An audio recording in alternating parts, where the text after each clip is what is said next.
to test the audio, so if you guys would talk, because they tend to switch the speakers, so I want to make sure that the video is picking it up. So I'm going to go out here and turn on so we don't get feedback. Live stream.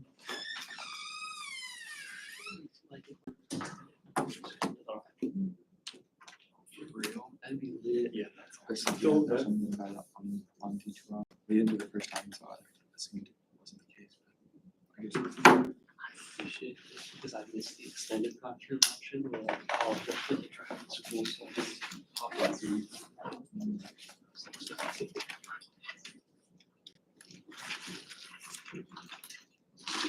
All right, it sounds like we have audio on that, so that's good. I always have to check it because people come in and they set the settings in different places, and half the time they switch it to like a microphone on the desktop, and there is no microphone on the desktop, and then it doesn't work and it's not picking up. And so I have this whole video of me running around the classroom, very expressive gestures, and nothing happening, like no audio. And then it's like, well, I'm gonna have to just delete that one and trash it and rely on the previous semesters. I've taught this course for a long time, so it's a good thing that I have lots and lots of semesters of previous videos. So we are going live today. If you are in the witness protection program, as I said at the beginning of class, the first class, I did not record live, or I did not live stream the class because I wanted to give you fair warning to see the syllabus that says that this class will be live streamed and put on YouTube. If you are in the witness protection program and because of facial recognition, the mob is going to find you, you can like avoid the camera. So, sit at the back of the classroom where it's not going to pick up. In order to accommodate that, I've put the ducks on the table. So as you answer questions, I'll say you can get a duck, choose a duck. And that way I'm not throwing the ducks at you, which has led to problems in the past with the student having their eye out. That's a joke. Not put a student's eye out, but I used to like toss the ducks, and people are notoriously bad catchers, and the ducks would go flying around the room. So I kind of thought it was fun, but other people didn't think so. So I stopped doing it. So the ducks are on the table for you to grab. I am going to start with, first of all, because we were absent, or I was absent last week due to a major sinus infection, which I apologize for. The course outline, it says this is subject to modification. The course syllabus is a contract between the student and the instructor, and so I treat that contract very seriously, but obviously things come up. For example, we are in a presidential election year and political marketing is a hot topic, and so there may be something that we want to talk about, and so we might modify content, and then I will tell you on the video how we are modifying the content. So we did, week one, we did the introductions, the pretest, the overview, and forming critical thinking challenge groups. And I have, I think, posted the grades for your group introductions. If you were not here last time, anybody not here last time? Okay, good. You need to give me the introduction sheet. I'll give that to you and you can get it back to me. Week two, we're supposed to talk about why study ethics, and I use logic and critical thinking to make an argument. We didn't do that. I did send you a video on logic and critical thinking, but the important part is that I said that quiz chapter 1 would be due September 1. I will extend that out until the end of this class period and next week. So it'll be due on Tuesday of next week. But we should be back on course. So we're going to start talking about foundations of philosophical ethics. And there is nothing due in weeks 3 or 4 except for you to participate in class and earn ducks so that you get the minimum number of ducks that you have to have for the class participation points at the end, right? Then we get to week 5 when the chapter 2 quiz is due. So if you've already submitted the quiz on chapter 1 and you're happy with your grade, that's fine, and no big deal. Obviously, no harm, no foul. If you haven't submitted the quiz, you're going to have until next Tuesday to do that. As I have said, this is subject to modification. So this is the modification, and this is the announcement, and this is the posting of that announcement on the World Wide Web for everybody to hear that I have made the modification, and they should be able to figure this out, that the quiz is due now next Tuesday. If you've taken it, you're unhappy with your grade, let me know, and I will reset the quiz since I didn't specify that in the email that I sent out to you. Any questions about that? No? All right, very good. So we can move on. All right. So I asked this question, why study ethics in marketing? And I've had lots of students over the years question the validity or the relevance of studying ethics in marketing, given that ethics is not something like a concrete answer that we can get to, as I demonstrated, I think, during the first course period, like we can with statistics. And as we have moved into a world in which we can gather big data and we can analyze that data in enormously precise forms and come up with predictions on consumer behavior that are shockingly accurate, as evidenced by a book called Biology, Byology, by Martin Lindstrom, we are now able to predict what people will buy in an enormously efficient manner, right? So it's a much harder science. So does ethics still play a role? I'm going to make an argument that yes, it does play a role, even though it doesn't appear to be as concrete as the study of, for example, marketing analytics, or how to engage in social media marketing, or product development, or logistics studies, where we know that we can predict with rapid accuracy what kinds of products will be demanded and at what time, right? Walmart is a prime example of this, just-in-time inventory control and having a very sophisticated system. It used to be when I was a kid, for example, that if something wasn't on the shelf, you would go to the manager or a clerk and you would say, can you give me, do you have this product in the back? Do you have, is it just out of stock on the shelf? And they would run to the back room and they would look in the back room. There's almost no back room anymore, right? Shops were like one room. They had displays, for example, let's take a shoe store for an example. They would have displays on the walls of various models of shoes. And you would say, I wear a size 9. Can I see this in a size 9? And they would run in the back, which was a warehouse, and they would grab it and they would bring it out. Particularly modern mega stores like Walmart are basically warehouses, nice warehouses. Walmart is, there is no back. There's a small area where they do take pallets off trucks, but all of the product is rapidly put out on the shelves. It's not stored in the back of house and brought out. And so, if you're running out of your favorite underarm deodorant and Walmart doesn't have it on the shelf, the chances are they don't have it. And they can tell you when they'll get it, when the next shipment will arrive and it will be put out on the shelf. But the chances are that they're not going to be able to run in the back and get you that product, right? Because they're basically a warehouse. Walmart is just a big, huge warehouse. So I'm going to make an argument that we should study ethics, even though we can't pinpoint with precision answers to ethical questions the way that we can. And part of that is understanding logic and argumentation.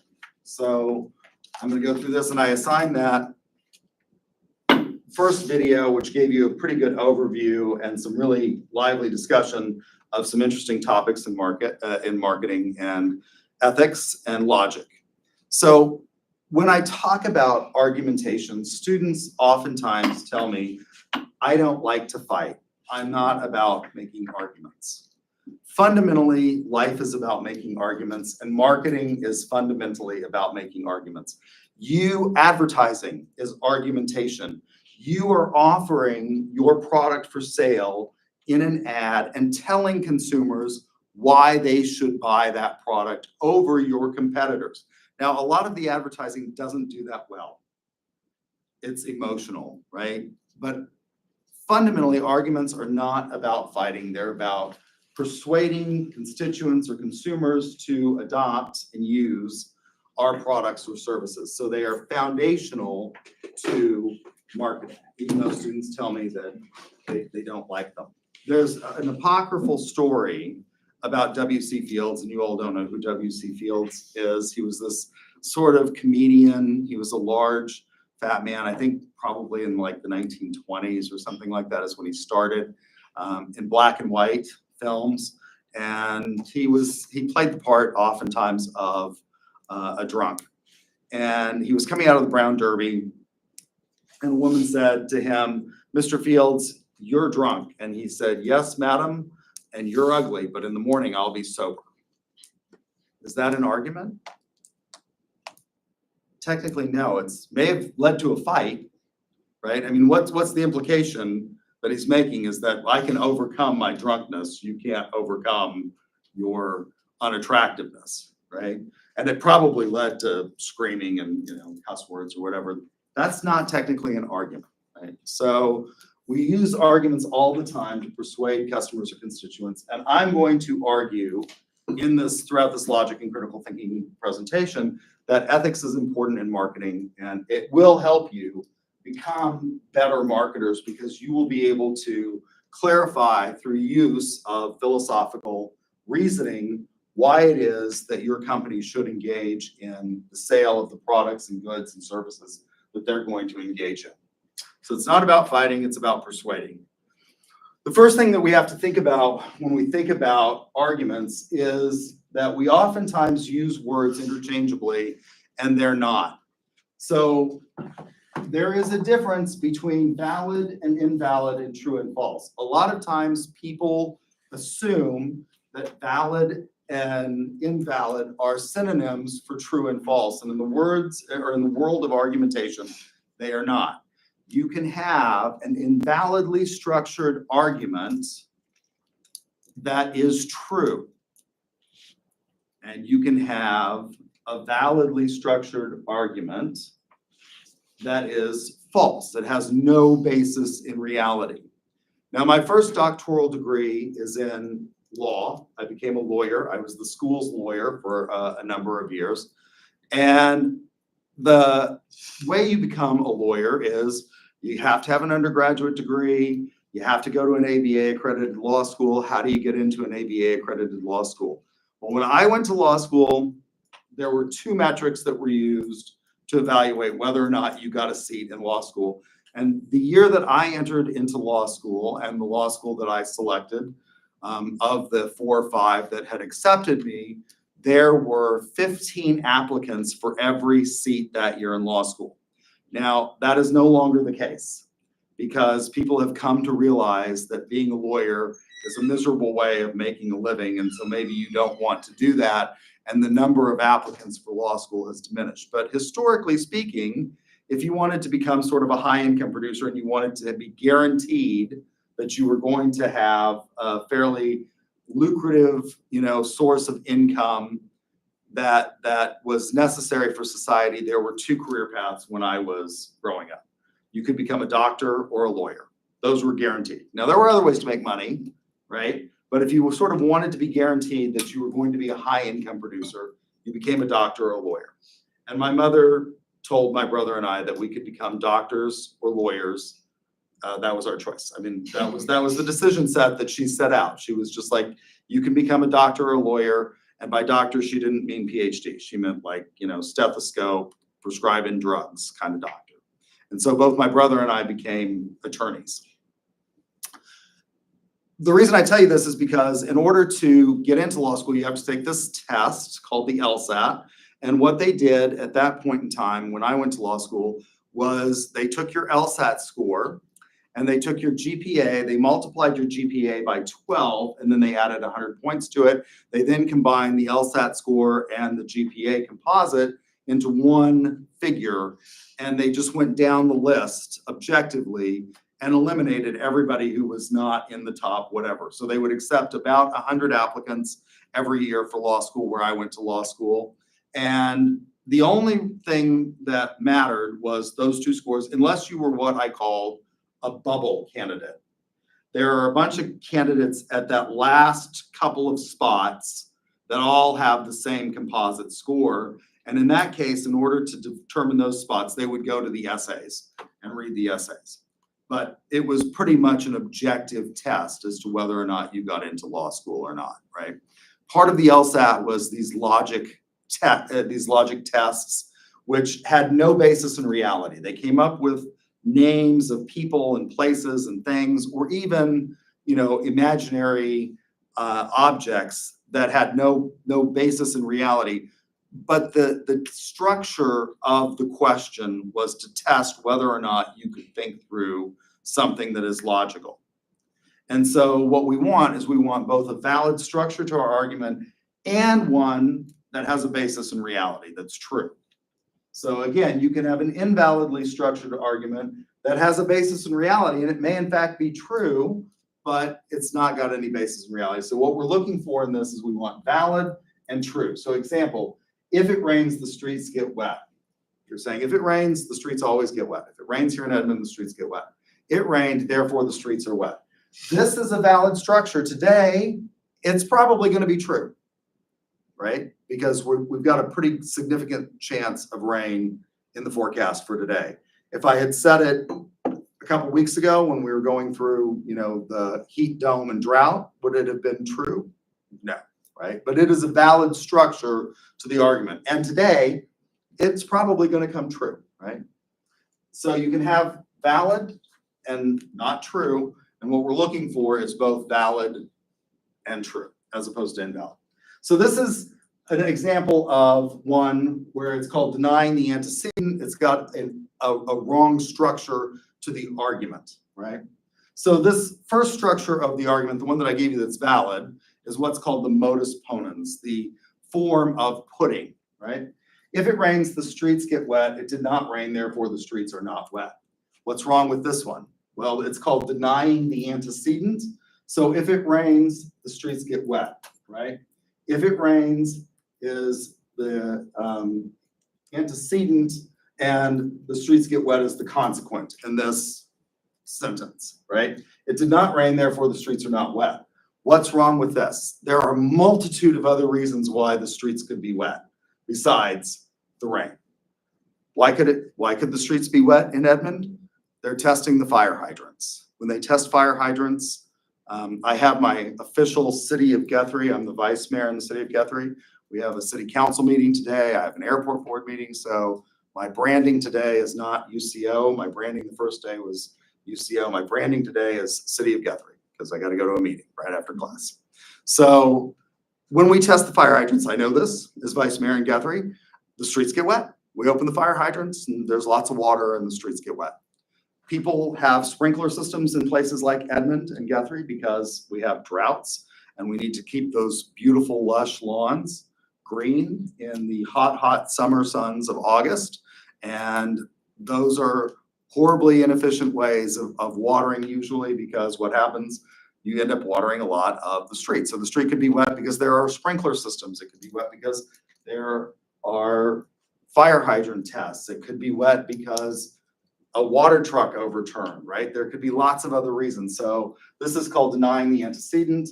It is an example of an invalid structure. But again, we could say it and have an actual true result. We could say this and it could be true. The streets may not be wet today in Edmond. So we're looking for, again, valid and true. We have to distinguish between premises and conclusions. Otherwise, we end up begging the question. For example, in an argument about God, and I have actually had, when I used to be a political scientist, I didn't start out as a marketing professor. I started out teaching the Department of Political Science. I've had students tell me these things. So one of the things that you teach a lot of in political science is about American political culture, right? And even though we have a constitution that says that, you know, in the First Amendment, we shall not abridge the freedom of religion of any group, and the state shall not establish a religion, which is not the case in lots of other parts of the world. Religion and politics go hand in hand and play a big role, as we're going to see, right? We're coming up on the presidential election, and every presidential candidate will end their speech with, "And may God bless you and God bless the United States of America," right? Kamala Harris is going to do it. Donald Trump is going to do it. Why do they do that? Because overwhelmingly, the American populace identifies as believing people, right? So we would talk a lot about in my American national government classes and in my problems of democracy classes about the intersection between faith and government, because it plays a role. I visited this last week in the George W. Bush Presidential Center. That's what we used to call presidential libraries. And there's a whole big part about his faith-based initiatives in that library, because he really believed that a lot of social services shouldn't be performed by the government. They should be performed by communities and largely through faith-based organizations. Whether you believe that or not, that was his thing. He got elected to the presidency twice on that kind of platform. So questions about, faith and a divine power are out there. This is an example. The Bible is the word of God. Who wrote it? I have students who believe this. I'm going to tell you, God did not sit down at the cosmic word processor and type out the Bible and give it to the prophets on Mount Sinai. That's not the way it works, right? The Bible, in the words of Archbishop Desmond Tutu, is the word of God through the words of man speaking in the idiom of their time, right? The Bible is the word of God. Who wrote it? Not true. The Bible says God exists, therefore God exists. This is an example of circular reasoning or begging the question, right? You are relying on your conclusion as support for your argument and your premise. And lots of people do this all the time. They engage in circular reasoning. It's also the Latin is called petito principe, which means circular reasoning or begging the question. So you have to distinguish between what it is that you're going to offer for evidence in support of what it is that you're trying to achieve, your conclusion. So we want to avoid circular reasoning or using our conclusion as a premise. Rule number 3, present your ideas in a natural order. So as a political scientist, a lot of political science relies on history. So one of the ways that you might present things is as a historical argument. For example, if we look at the history of precedent of major topics in constitutional law, it's important to go back and recognize where we started, right? And so you might present things in a historical order. That's nice. And in political marketing, we do this a lot. This may not be the best way of presenting things if you are bringing a new product to market because you don't what? You don't have history. You don't have a history, you can take a duck. You answered the question. So you got one duck. You don't have a history, right? But in political marketing, we have lots of history. There's these cases called the railroad turntable cases. So forever and ever and ever at Anglo-American jurisprudence and common law, the rule was that trespassers on land were owed no duty. You could set up all kinds of traps and ways of keeping people off your land, and that was perfectly acceptable. You can't do that today. But it started to change at the beginning of the Industrial Revolution when railroads started becoming huge, important ways of moving goods, and cities grew up around the centers of these railroad terminals. And those terminals were usually in places that were industrializing and producing goods as a way of moving those goods from that industrial center to the extremities of the nation.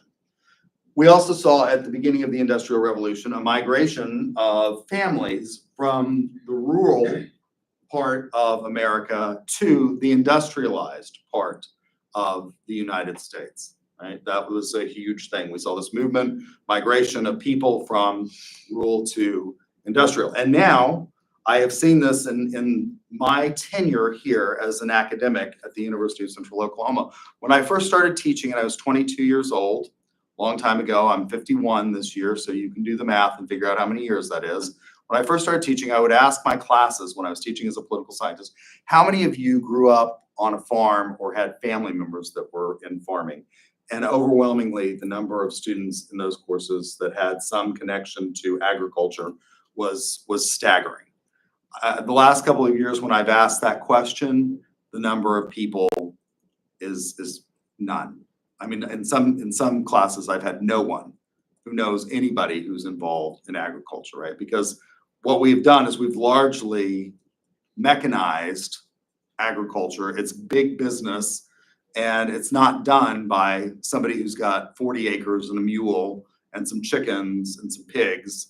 It's done by ConAgra or Monsanto. You know, I mean, these, Ralston Purina, these are big corporations that engage in mass production of food resources. So historical may not be the best way if you're thinking about new product development. There's something called the inverted pyramid, which is something that we sort of borrowed from journalism. And the idea in journalism is that you write stories in an inverted pyramid where you put the main point or your most important point at the top. And then you get more and more detail as you go down the pyramid. And this is called the primacy effect, thinking that, people will remember the first thing that you say. And in an age in which we are all engaged in social media and social media marketing is becoming enormously important, how much do we read? We all have what I think can be referred to as environmental ADHD, because we are so in tune with these devices that we have that we're not really reading, we're skimming a lot of stuff. So you have to get your most powerful point out there first. This is the inverted pyramid or the primacy effect. Another way that you can do it is the recency effect. This relies on the fact that people will remember the last thing you said. If you can get them to watch or maintain it through, and in a commercial, that's not hard to do. In a 30-second spot or whatever, and we're coming up with new and creative ways of getting you to watch commercials, right? You want free content, you have to watch the commercial. If you can get them to watch all 15 seconds or however long it is, you might put your biggest argument last in order to try and get that hook in there as the thing that they will take away from the argument. There is no set way of doing this other than you should do it in a natural order. And as I suggested, if you've got new products, probably historical is not going to be the most natural order because you don't have a history. But if you're talking about a pharmaceutical company that's been in business, like, I don't know, 3M or Johnson & Johnson, Johnson & Johnson, they rely on the fact that they have this history of high brand awareness in promoting their products, right? So you might use it in those kinds of situations to make arguments about we've always been, and Johnson & Johnson was for a long time, a classic example of how they have historically maintained high market share because of the degree of care that they exhibited towards the consumers that use their products, particularly with things like the Tylenol episode that happened when I was a kid that everybody remembers. Non-emotive, avoid emotionally charged language. This is something that in the political marketplace, politicians don't do. Politics has become enormously emotionally charged, and it's all about trying to play to your emotion. But we should try to avoid it. Now, I will tell you that it is, and this is one of the things that we have to think about as an ethical aspect of marketers, it is a motivating force in many instances. Fear is one of the most powerful motivators that we can use. But you have to provide hope, and it can be very useful. But we're going to talk about things like whether or not that use of fear is ethical. Right? Are you violating someone's autonomy by the use of fear in advertising? Now, it also doesn't work with certain types of products, right? It's hard to get people to buy Pringles potato chips using a fear appeal because it's not a product that's going to save lives. But it's easy in cancer, right? To use fear to motivate people. And it can be very effective, but we have to distinguish when we think about marketing and ethics between most preferred and preferred by most. They may not be the same thing.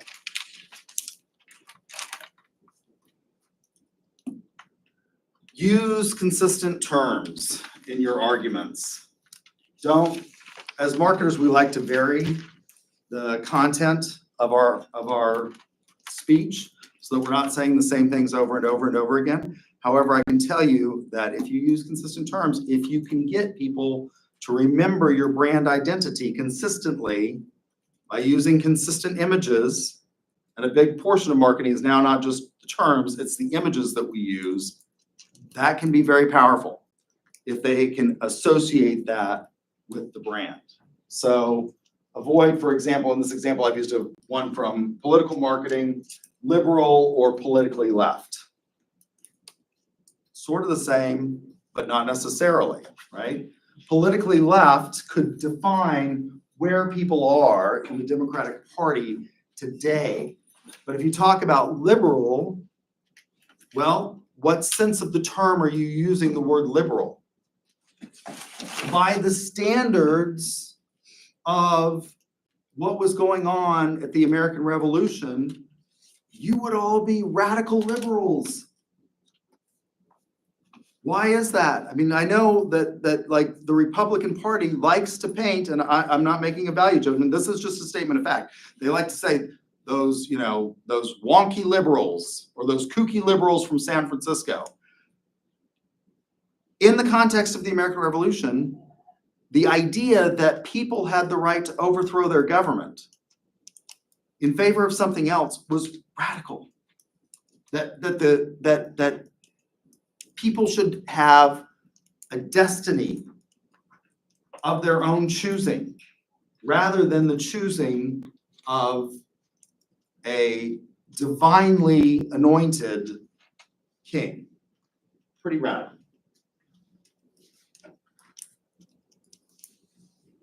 Stick to one meaning for each term. And the example I give here is kind of an old example, but I really like it. There was a book that came out. It was written by a guy who didn't really have a very legitimate PhD, and he was a good marketer though, right? And he wrote a book that was called Men Are From Mars, Women Are From Venus. And it sort of spoke to what people thought at the time, which is that men and women are just different in many ways. They think differently. Now, the reason I use this as an example, and I'm not advocating either side of this, is that, for example, if you take this to an argument at extreme, you can start saying, well, we should treat different groups differently because they're not equal. And so what we do is we're equivocating on a word, and the word is equality, right? And the example I give is if you take two sort of similarly built individuals, one is male, one is female, you send them off to the gym, who's going to build muscle mass faster? All things being equal, it's going to probably be the male. And so we can say, yeah, that's not equal.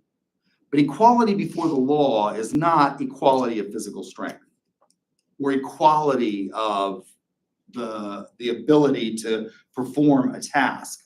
It is the idea that we shouldn't set arbitrary and capricious boundaries against people based on a characteristic over which they have no control and which is not appropriate to the environment, right? Which we did for a long time in this country. The struggle of America has been the struggle to achieve full equality, right? Recognizing that yes, people are not. If we look at the talents and strengths, weaknesses of the members of this class, I had you in the first class period fill out part of a SWOT, and that's list your 3 greatest strengths. I gave you one caveat, and you came up with these strengths. Everybody had some different strengths, but I shouldn't grade you because I like people who are more creative or expressive harsher than someone who is more analytical, because that's an arbitrary or capricious. I should grade you on the quality of the work that you submit, right? So equality before the law is something different than absolute equality of ability. So we have to stick to one meaning for each term when we think about these things. Samples. We do this a lot in marketing. We make lots of arguments about samples, and we have to make sure that those samples are representative. This is one where we will see an enormous amount of advertising go into, particularly in direct consumer advertising of pharmaceuticals, right? So the pharmaceutical industry likes to put out ads in marketing that say things like 4 out of 5 doctors recommend X. One of the ones that I can remember that's been around forever is Tylenol, the most prescribed pain reliever by hospitals in America. Well, how did you come up with that? Turns out that Tylenol gave the hospitals for a long time, or not Tylenol, it's Johnson & Johnson, gave Tylenol away free to the hospitals.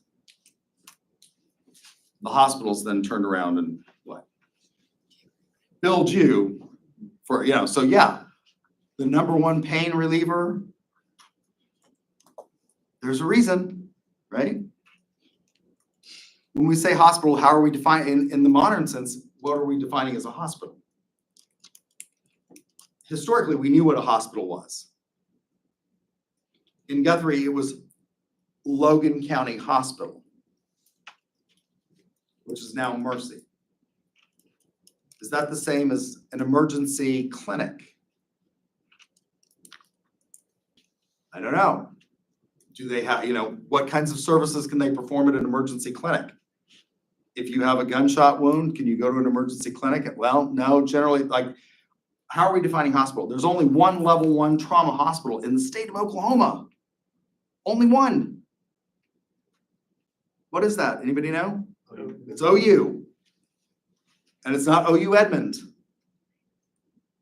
It's OU. Downtown. The health sciences center area. No amount of anecdotal evidence constitutes a scientific sample. So we have to know that the samples are representative of the group when we make these arguments. And again, 4 out of 5 dentists recommend Crest. You give the dentist the Crest? How did you select the dentist? Were they all dentists that went to the Crest convention? Yeah, they're all there. Y'all, let's raise your hand if you like Crest.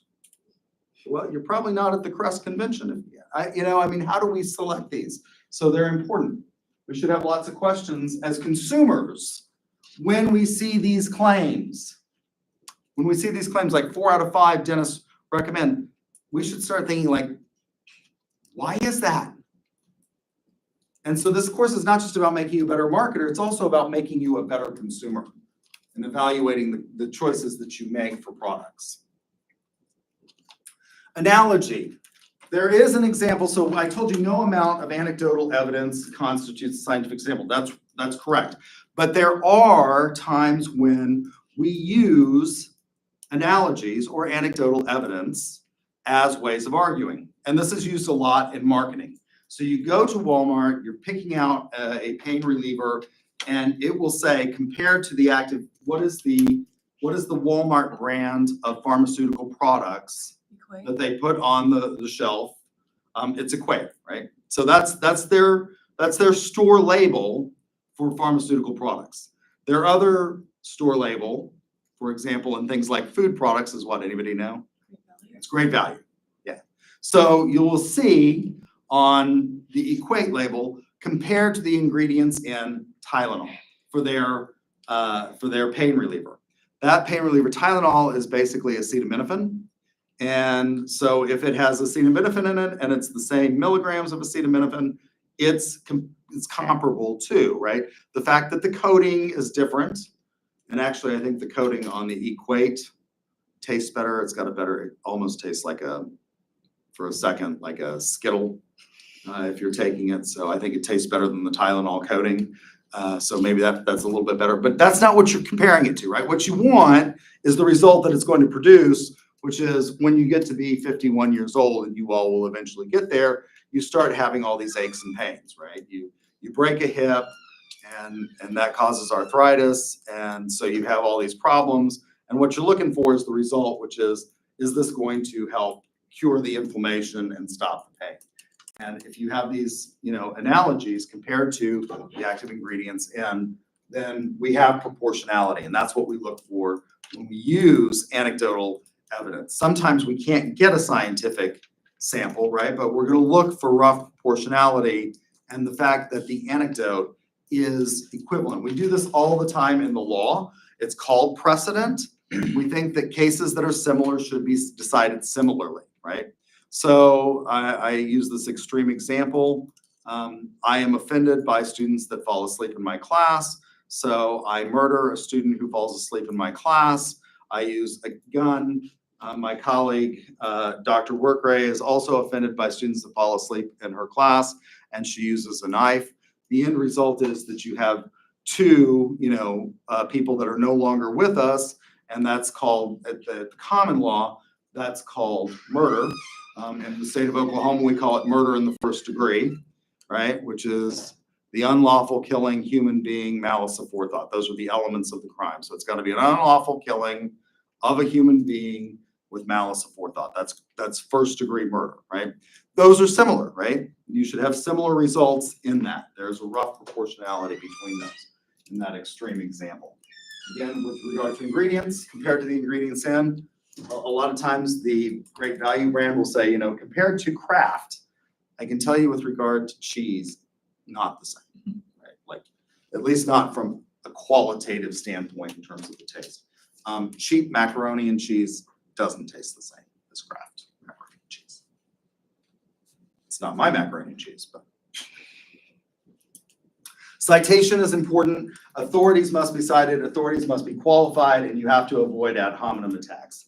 What does this mean? Authorities must be cited. We have to give the source of our argument. So if we're talking about, this drug is proven to do X, Y, and Z, or the evidence suggests that this drug will do X, Y, and Z, we have to say, these tests were done by qualified medical physicians that are specialists in the field. It was a blind trial, for example. So, half of the subjects were given a placebo, half were given the effect, and there was statistical significance between them. So the authorities have to be cited. They have to be qualified. They have to be, if I'm going to do medical research, the fact that I have a PhD and a JD does not make me a qualified expert in the field of medicine. I have this friend of mine, he works for the Weather Service in Norman. Now, he's not a meteorologist. He's the director of their IT programs down there. And he doesn't believe in anthropomorphic global warming. It's one of the things that drives me up the wall about him. If you want to make the argument that you don't care about global warming, which is an argument that I make because I don't have children, global warming is good for me. I don't like the wintertime, right? If we had sea levels that rose to the point that my beautiful inn in Guthrie, Oklahoma is now, oceanfront property, hey, that's great for me. But he makes the argument that anthropomorphic global warming does not exist. And he keeps coming up with these authorities that have PhDs. The last one he sent me was a geology person who, has said that there's no evidence that global warming exists. Geology is the stuff that happens from the surface down. Climate is the stuff that happens from the surface up, right? I have tried to point this out to him, that just because he has a PhD in a scientific field does not qualify him as an expert in that field, right? I'm not an expert in global warming. What I can say is I can look at evidence and say the preponderance of the evidence, looking at the qualifications of the people who write and publish in this field, suggests that anthropomorphic global warming exists, right? So you have to be qualified. The fact that you have a PhD or an MD doesn't make you, and medical doctors are notorious for this. They think that because they're an expert in one thing, they're an expert in everything. I say this as somebody who, I went through pilot training with 3 medical physicians, all of whom are dead now because they crashed their airplanes. There's a well-known brand of airplane called the Beechcraft Bonanza. It's a beautiful airplane, very fast, high performance. It's called the Doctor Killer. Because doctors go through flight training because they want to go somewhere, they want to get there fast, and they buy a Beechcraft Bonanza and they kill themselves. All 3 of these guys did that, right?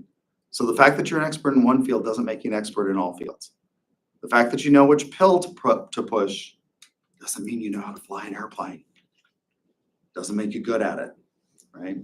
So you have to be qualified. You have to avoid ad hominem attacks. So saying, things like, well, if we're talking about the doctor who's doing the study on cancer and we say, well, he's a well-known communist, he may be, but his economic theory doesn't disqualify him from giving advice on cancer research, right? So we have to avoid the ad hominem.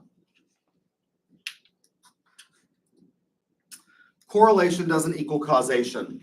Two correlated events may have a common cause. So example, there was a paper that I had to read in my doctoral program called "Do Toaster Ovens Produce Infertility in India?" And what the study found is that if you ran a Pearson's correlation on the number of electronic devices that a household had, it really was a good predictor of the number of children that that household had. Now, why is that? Well, because India is what we call a developing country. What political scientists will call it a developing country, or economists oftentimes will call it a developing. I think that's the term that they're still using. When I was an undergraduate in political science, we talked about first world, second world, third world, right? We would have said that was a third world. That's now, third world is a pejorative term, I believe. And so we say there are developed nations and there are developing nations. I think we should probably classify that into, like, for example, the United States is post-modern development. I mean, we're now in a technology age. We're not producing, like these laptops that you're using. These are not produced in the United States. The technology that created them was produced in the United States, but the actual tangible thing is produced somewhere else, right? Where it's cheaper. So anyway, the number of electronic devices in a household predicted with a great deal of certainty whether or not that household had a lot of children. Well, why is that? Well, if you look at technology as maybe a surrogate for or an indicator of family wealth and education, what happens is you get more wealth and education. Well, you're less likely to have large families, because at that point, children become, economically burdensome in many instances, right? Because you don't need them to go out and farm, right? So no, toaster ovens don't produce infertility. It's a correlation, not a causation, right? And we run statistical tests to determine whether or not what we're looking at is maybe something that's caused by something else, an underlying variable. And so it's one of those things where you have to really pay attention to your statistics and the methods that you're using, and make sure those methods are appropriate to the kind of research and the kind of questions that you're asking. Complex questions, don't use double-barreled questions. I give an example of this. There is a widely used test in marketing and ethics and in business called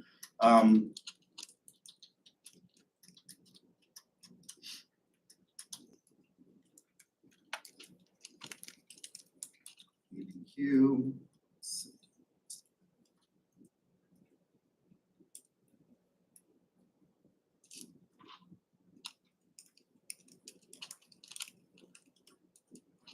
Find the question here. I'll just tell you what the problem is.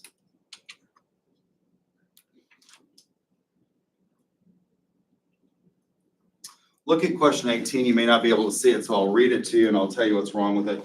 Rigidly codifying an ethical position that prevents certain types of actions could stand in the way of better human relations and adjustment. This is what we call a double-barreled question. Now, this instrument has been widely used. I used it in my dissertation research, and I pointed out that this was problematic because this question asks about two things.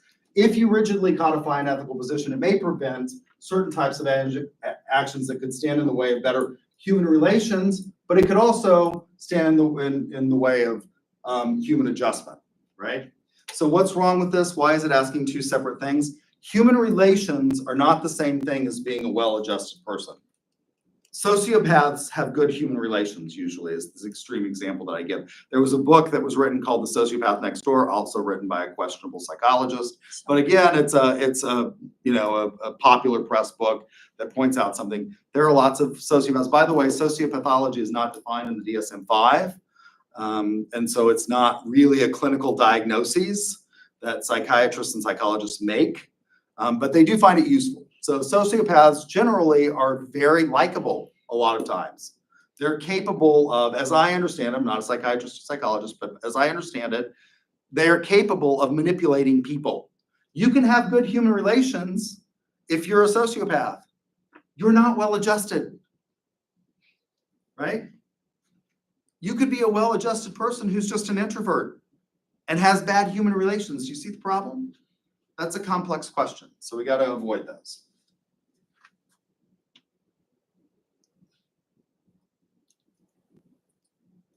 All right, so any questions about that? Any questions about logic and critical thinking? Now I'm going to make an argument as to why we should study ethics, which was the topic of chapter 1 in your textbook. I think that whether or not we admit it or acknowledge it, we engage in ethical decisions in marketing every day. And those decisions have impact beyond our immediate, needs, desires, wants, and so forth, right? And so we have to think about what it is that we're doing and the way that we're doing it, because ultimately, if we don't think about these things, we can end up with very bad results. This is a utilitarian argument. We may market things that people want and that are successful that are ultimately harmful. The classic example of this is cigarettes. Is it what lots of people wanted for long periods of time? Now it's decreasing among every age group and every demographic. Smoking is decreasing among every age group and every demographic except one, yours. Why? You're young and invincible. You'll quit tomorrow, right? Philip Morris manufactures, produces, and sells products that are dangerous to humans. And so we should think about how that is done. Now, if we allow people to choose, a necessary corollary of freedom is that if we allow people to choose, they may choose differently than I will or than you will. They probably will, right? And that's freedom. We have to allow people to make choices, even choices that may be harmful, as long as they're making those decisions autonomously. And so if people want to smoke, maybe we should let them smoke. Although we drew the line at drugs for a long period of time, right? We had all kinds of Schedule 3 narcotics that you couldn't market. And maybe some of those are as dangerous or more dangerous or less dangerous than smoking. And maybe we should think about whether or not we should legalize those. On a national level, marijuana is still not legal. In theory, the DEA can come into any of these places that sell marijuana and they can charge them under federal law with the distribution of an illegal dangerous substance. Now, the evidence suggests that in terms of negative health effects, if you have just regular marijuana, not sort of the stuff that they're producing in a lot of the places today they've hyped it up, that it is less dangerous than cigarettes and alcohol, right? But we have chosen as a people to criminalize that for a long period of time. One of the things that we have thought about as an ethical consideration with regard to smoking is that, okay, maybe it's okay for me as a 51-year-old man to decide that I'm going to take up smoking. I took up smoking in law school because the stress. Like everybody took up smoking in law school. Lots of people who didn't smoke before, they took up smoking in law school. And it's really, really hard to quit. I can tell you that, really, really hard to quit. But, at that point in time, is there a difference between a qualitative difference between someone who is 25 years old and capable of making that decision for themselves and someone who's, say, 16 or 17 or 18? The evidence suggests that there is. And so we shouldn't allow maybe advertising. And lots of countries have started to recognize this. They don't, not just with regard to cigarettes, but we don't allow all kinds of advertising of cigarettes. When I was a kid growing up, cigarettes were advertised on billboards. You don't see that anymore. They were advertised, they couldn't advertise them on television, although they get them in interesting ways now. How do they advertise cigarettes on television? It's called product placement, TV show. right? Yeah, on television shows. Like the number of people, it's interesting to me. There was a Walt Disney produced movie that starred Kevin Costner about the space program and sort of the integration of people who had mathematical backgrounds in that program.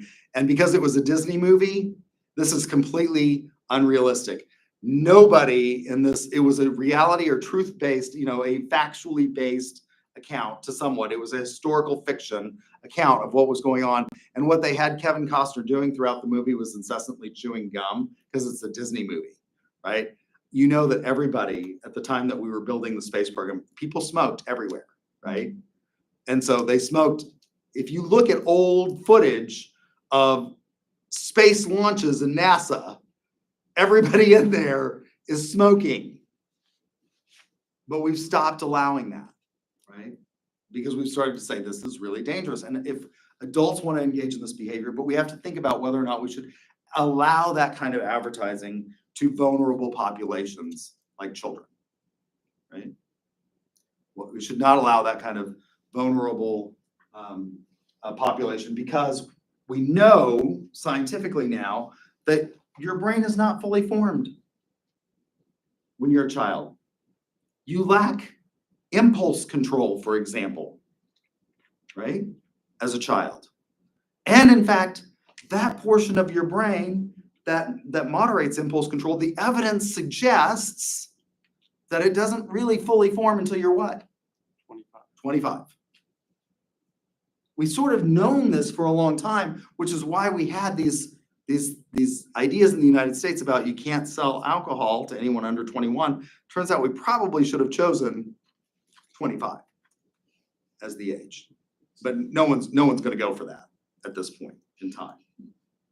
But if we had known scientifically about brain development and when the brain fully develops, maybe we should have chosen 25 as a result. So we make decisions about products and services all the time as both consumers and as producers, and those decisions have implications beyond ourselves, and they impact those around us. Even if let's think about smoking again as an example.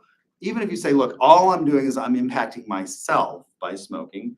Well, again, going back to that time period when everybody was smoking in NASA, or parents were smoking in the car with their children and the windows rolled up, one of the things we know is that secondhand smoke impacts just as devastatingly if you're exposed to it over and over and over again as actually, and in some studies, the effects of secondhand smoke appear to be greater than the primary smoke, because the primary smoke is actually filtered, unless you smoke unfiltered cigarettes, which almost nobody does. So we have these impacts. So my behavior is impacting not just myself if I'm smoking, but people that are around me.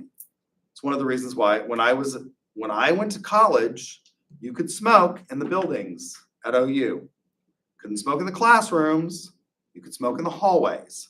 When I came to UCO, we could still smoke in the hallways. Professors could smoke in the classrooms, by the way, at that point in time. And then it was we could smoke in the student union. And then it was you could smoke in one room in the student union. And then it was like, well, you can't smoke in any of the buildings. But what did every smoker do then?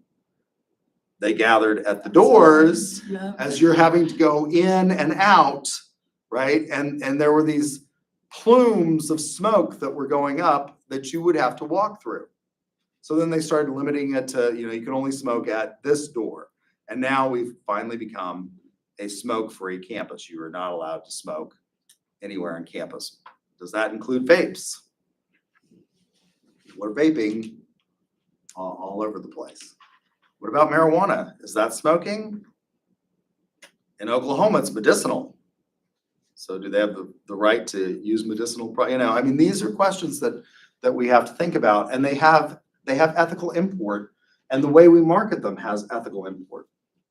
We have the most liberal medical marijuana law in the United States, not the most liberal marijuana law. Those would be recreational, full recreational marijuana. But in Oklahoma, in the states that only have medical marijuana, the list of conditions for which it can be prescribed is very limited.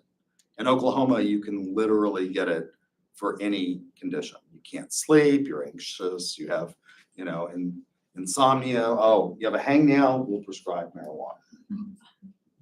So we make these decisions and they impact people beyond us.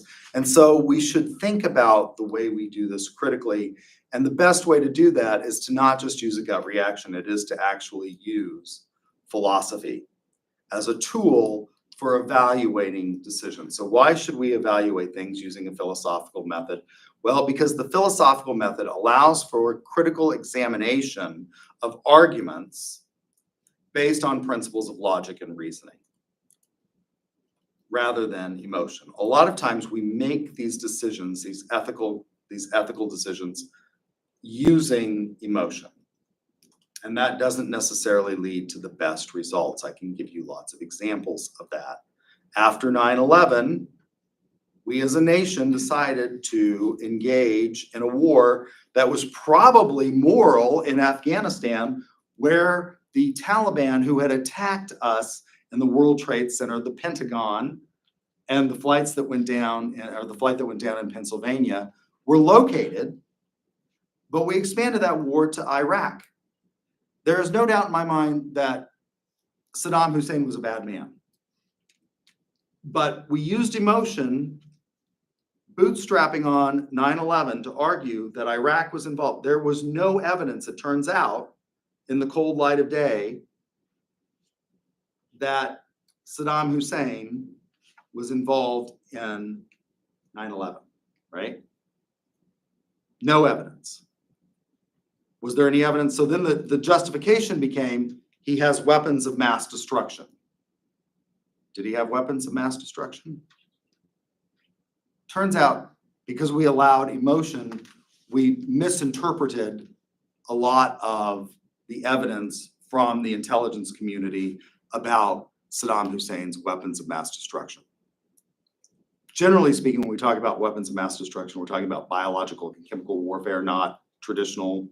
You can still do a lot of damage with traditional weapons. He had a lot of those. What are traditional weapons? Guns, missiles, right? Turns out he didn't have any weapons of mass destruction by our definition of what, chemical, biological, nuclear. Didn't have that, right? And we used emotion to guide those decisions rather than stepping back and using pure reason. Again, I think the evidence suggests that with regard to Afghanistan, there was a nexus between 9/11 and Afghanistan, in that the mastermind behind the attacks on September 11th, and we're coming up on that anniversary this month. I remember that. You all are too young to remember September 11th, but I remember I was teaching that day here at UCO in the communications building across the way, an American National Government class, and I walked in and they had the news screens on in my classroom building, and I saw this plane fly into the World Trade Center, and I walked into my class and I said, something has just happened in New York. I think it's going to be a bigger event than what we're doing in class today. I think you should go watch that. And I let my class go. And shortly thereafter, it became clear that, the nation had been attacked, a terrorist attack, the largest terrorist attack on American soil, and everything shut down. They shut down all the flights, planes, every public building was shut down. And it was an enormously emotional time. The evidence suggests that the attack on Afghanistan was probably okay and rational and well thought out. There was less support or less evidence for Iraq. And the end result was that we impacted people in that region beyond just Iraq in that action, right? And so we have to think about sort of those ripple effects of the way things turnout. Any questions about why we should study ethics? Why philosophy offers us this opportunity to, rather than think about these things emotionally, it's a better way. What is the highest degree that they offer at a university, by the way? It's the PhD, which stands for, you can take another duck. What does the PhD stand for? Doctor of Philosophy? Philosophy. You can take a duck. Stands for Doctor of Philosophy. Why is it that you get a Doctor of Philosophy in marketing? Are you taking a whole lot of philosophy courses in marketing? No, it's because philosophy as a discipline allows us to focus on three absolutely critical questions. The question of knowledge. What is it I can know and how can I know it? The question of conduct. What is ethical? And the question of governance. These are three questions that are important to every discipline at all times. The question of knowledge, what is it I can know and how can I know it? It turns out this is not an easy question to answer. We think we know lots of things when maybe we don't know lots of things. What is this that I'm touching? It's a what? A table. Why is it a table? What makes it a table? It's made out of wood and it has legs. It's not really made out of wood. If that's wood, looks like wood. Is it wood? Guess not. Tables are made for what? Holding. Holding? It holds things. It holds things As up. like a surface area. Platform. Historically, what do we use tables for? Eating. Eating. Are you eating on that? You're using it as a desk, aren't you? So is it a desk? Or is it a table? It's a table with multiple purposes. It's a table with multiple purposes. Why isn't it a desk? I think it's a desk. Desks have drawers. Oh, tables don't have drawers? Desks You are have dinner individual seating. Really? I have a French table, a country French dinner table from the 18th century, and it has drawers in it. You know why it has drawers in it? Because they kept their silverware in the drawer in the dinner table. It's actually so smart. Huh? It's actually really smart. More Yeah. convenient. So desks have drawers, tables don't. If we can't even agree about what this is, you can see how difficult it is to determine anything in marketing, right? So the question of knowledge, what is it I can know and how can I know it? You know? Can I know things a priori, which means using the rational mind, or a posteriori, using experience. A priori knowledge is knowledge that I can gain through the rational mind. A squared plus B squared equals C squared. That's the Pythagorean theorem. You don't have to go around measuring triangles in the dirt to figure this out, right? Pythagoras saw it in the mind's eye. In terms of ethics, I generally use the example, you don't have to experience death to know that you don't want to die. I don't have to shoot you, right? You can figure this out a priori. Very few people take their own lives. In a book called Candide by Voltaire. Voltaire was a pen name. He hated his family. He was born Francois-Marie Arouet, I think. And he hated his family, broke with them violently, so he renamed himself Voltaire. He thought of himself as a philosopher. He wasn't. He was a philosophe, which means a public intellectual. And he writes this book, called Candide. And he thought of it as a minor work. It probably became his most consequential work. It's a book you could read in one sitting, very pithy. And in part of it, it's a story about the protagonist, Candide, and his trying to get back with his beloved Cunegonde because he gets kicked out of this paradise, which is the kingdom of Bavaria. And he goes through all these trials and tribulations, and in one of them, he meets an old woman, and he and Candide and his beloved, that he's trying to find, Cunegonde, is reunited. They meet this old woman, and they're all sitting around talking about who's had a worse life. And, he says, I've done all these things. I've been, on all these quests. I've lost all this stuff. And the old woman says, well, you haven't had a worse life than me. And if I showed you my behind, you wouldn't speak so, sir. It turns out she was kidnapped. She was a princess. who was the daughter of a pope. Needless to say, popes aren't supposed to have daughters, right? Daughter of a pope and a princess. She was she's going to be married to a wonderful prince and live happily ever after. She gets caught by pirates. They get shipwrecked, and in order to survive, they cut off one of her buttocks and eat it. So she had only half of a behind, right? And so they're telling their stories, and she says, you know, but through all of this, through all the pain and suffering and misery that I've gone through, I went on loving life. In fact, I've known very few people who have taken their own life. Right? I think we can know this a priori. People, for the most part, by and large, love life. And they go on living even in the most tragic of circumstances and finding hope, right? That's as opposed to something that you have to experience to learn, like riding a bicycle. It's amazing to me how many of my students haven't learned to ride a bicycle anymore, because why would you do that? You got this phone, got Uber. Don't need to ride a bike. That was a big deal when I was a kid growing up. Everybody learned how to ride a bike. You're not good at it when you start. And you know, these families now put training wheels on the bike so that the kid doesn't fall down. My family didn't do that. They believed that if you fell down, you'd learn faster, right? Like, you know, that's a motivator. Pain is a motivator. Don't do that. And I learned to ride a bike in record-breaking time. So, you know, no training wheels. Get out there and go. But you're not good at it. You have to experience it. A lot of the things that we're going to learn in thinking about ethics, we're going to have to learn through the mind's eye, through the rational thought, rather than experience. So those become important. I am out of time, but I have gotten us back on track and where we need to be so that we can talk about foundations of philosophical ethics.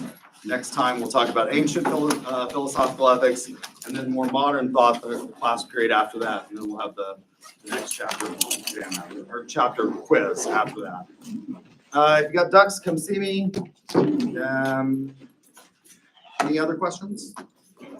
Let me turn off the video real quick.